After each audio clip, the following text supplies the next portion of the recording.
Bayan, prioridad po natin. Dapat ang siguruhin na patuloy na nagtatrabaho ang bawat isa sa atin, lalo na ang Senado, para po sa ating mga kababayan. Sa pagkakataon po na magkaroon ng special session, tutuparin po natin ang ating sagradong tungkulin sa ilalim ng ating saligang batas. We will be there.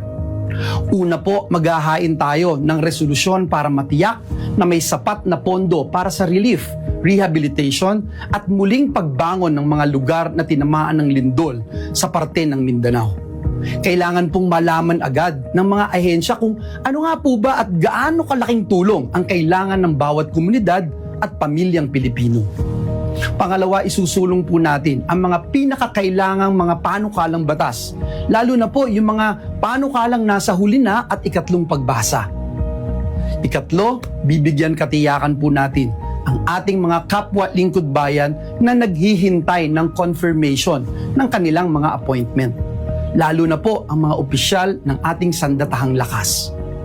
Mga kapwa kong manggagawa sa ubasan ng Panginoon, hindi po ito panahon ng kampihan.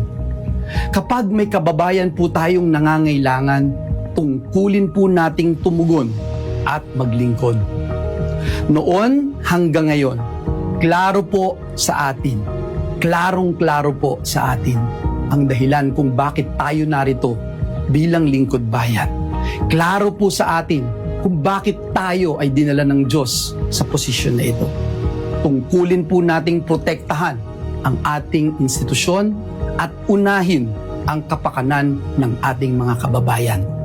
Higit po sa lahat, patuloy po tayong maninindigan para sa Diyos at para sa bayan. Mga kabataan, alam niyo, sometimes we think that the situation is helpless and hopeless.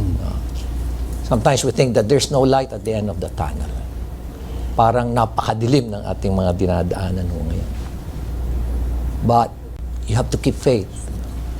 And there's something that actually keeps us moving forward. And that is hope. Kailangan na wag ho tayong mawala sa pananaw na things are going to get better. And probably among our leaders today, especially our political leaders, our mayors, and community leaders as well, there's probably something that you need to do the first thing in the morning, and the first thing and the last thing that you will do before you retire tonight. And that is to give hope to the members of your family, give hope to your neighbors, give hope to members of your community, and give hope to our Filipino brothers. Yun, Rico. And vote wisely in 2028. Vote wisely and choose the right leaders.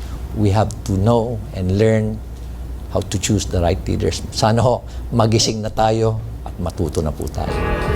Baguio City Mayor Benjamin. From the Duterte time to now, na parang bumalik tayo dun sa panahon ng martial law na walang consensus. There wasn't a consensus on the value of the lives of fellow Filipinos. No? So I think the most important thing, which is why I think as important as corruption is, you can't stop talking about things like EJKs or yung case ni President Duterte sa ICC because it gets to that question. Yun nga, parang are we a people who believe that our fellow Filipinos have integrity, their lives are important, just as important as mine? Or is it a sort of free-for-all situation? Kasi kung free-for-all situation yan, parang that's where a lot of violence sort of emerges. That's where a lot of, if not violence, a lot of crime, a lot of deceit, a lot of conspiracy emerges. No? So parang paano tayo babalik dun sa lugar na lahat tayo sumasang-ayon na mahalaga yung buhay ng bawat isa? I think that's for the country, I feel like that's the most important thing to figure out. So automatic yung nagkaroon ng reorganization, automatic illegal yung sa kanila. Illegal. Sa tingin niyo po? Kasi hindi sila napili ng balido. Bakit? Kulang ng quorum, 12 lang eh. Dapat 13 eh. So ito sila, ang outside ni Colombo. Opo, anak sa labas, kumbaga. Pero attorney, ito pa. Kasi, nagpirma din si acting Senate President Win Gatchalian doon sa mga para sa sahod at kung ano pa yung para sa mga empleyado. Di ko alam kung ano bang say dito ni Senator Alan Peter Cayetano. Pag ito ba'y pinapahintulutan pa rin na parang sila pa rin yung normal, baka tinatanggap ng kabila. Alam mo, wala siyang authority, ha? Dahil nandyan ang Senate President, ha? Wala siyang authority. Nandyan ang Senate President. Alam mo, kung naniniwala sila na ang 12 ay valid quorum, dapat tinuluyan na nila. Hinalal na nila si Sherwin Gatchalian bilang Senate President. Bakit hinalal lamang nila ng Senate President pro tempore? Ulitin ko, ha? Ulitin ko. Ang pro tempore, ibig sabihin for the time being, temporary. Sa madaling salita, si Sherwin Gatchalian ay isang spare tire. Ang spare tire ay hindi nagagamit kung hindi ka ma-flat tire kasi papalit mo na. Tama ba 'yon? Opo, no? Eto pa, attorney. Ito yung tanong. Kung ako ay nasa kampo nitong si Vice President Sara Duterte, may dalawang nagki-claim sila ang tamang impeachment court, no? Hindi rin pwede ba siyang pumili doon sa doon sa dalawa, or pwede ba niyang questionin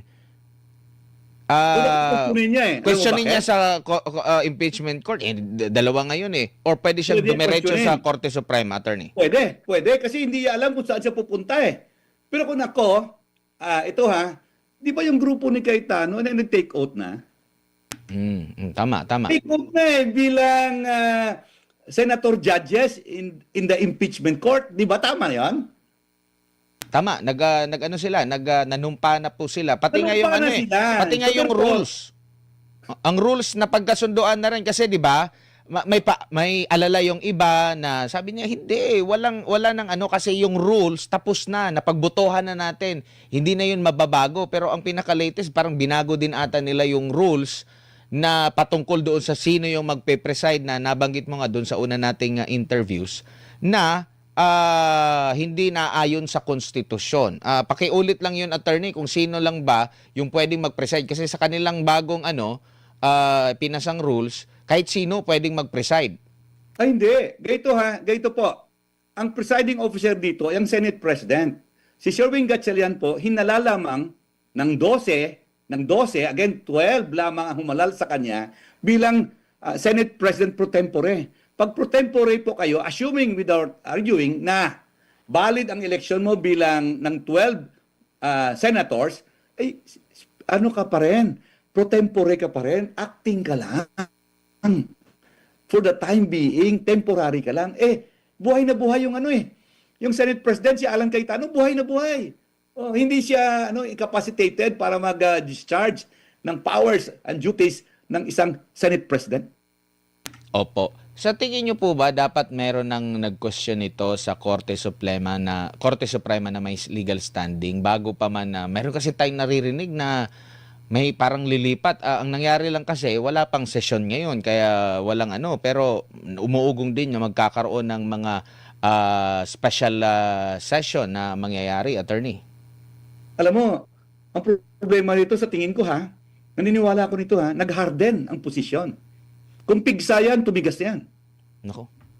So hindi mo na mapapaalis yung isa sa 12 para lumipat para to form a quorum of 13. Yun na nangyayang kahiyaan na Yun ba? Yung sasabihin, lilipat ako dito, ano yan?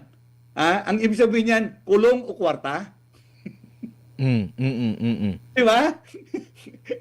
Kwarta o kulong? Saan ka pipili? Alam na ng tao na ganun Na pag lumipat ka pala, may deal ka na hindi ka kulungin. Bitbitin mo yung kwarta.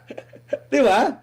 Opo. Ganon din ang usapin na attorney. Sino yung legal, sino yung bastardo sa impeachment court? Nabanggit mo kanina, ang bastardo sa side ng Gatchalian Black. Same din ang usapin na pinag-uusapan natin dito naman po sa Senate Blue Ribbon Committee kasi meron din nag-claim na isa na silang lehitimo, attorney. Well, tama yun. Huwag nating kalimutan, mga kababayan, na lahat ito nag-umpisa dahil sa flood control scam. Ang ninakaw po hindi milyon, hindi bilyon, kundi sa huling bilang, 1.7 trillion pesos. Yan pong ninakaw. Hindi pa tayo tapos ng magbilang doon. Kaninong pera ang ninakaw? Atin po yan. Mm. Atin po yan. At lahat na ito ay, sa aking pagtingin, ay pagtatakip sa kakatotohanan. Opo. Opo. Dito pa sa impeachment, attorney, meron din tayong nababasa at haka-haka na baka ibaba rin.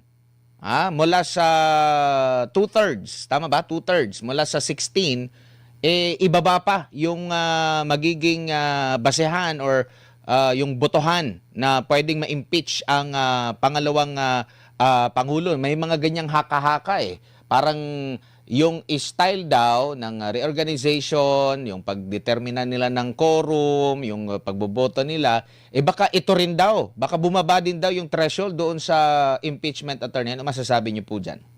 Baka kailangan na ng tsatsa yan, ha?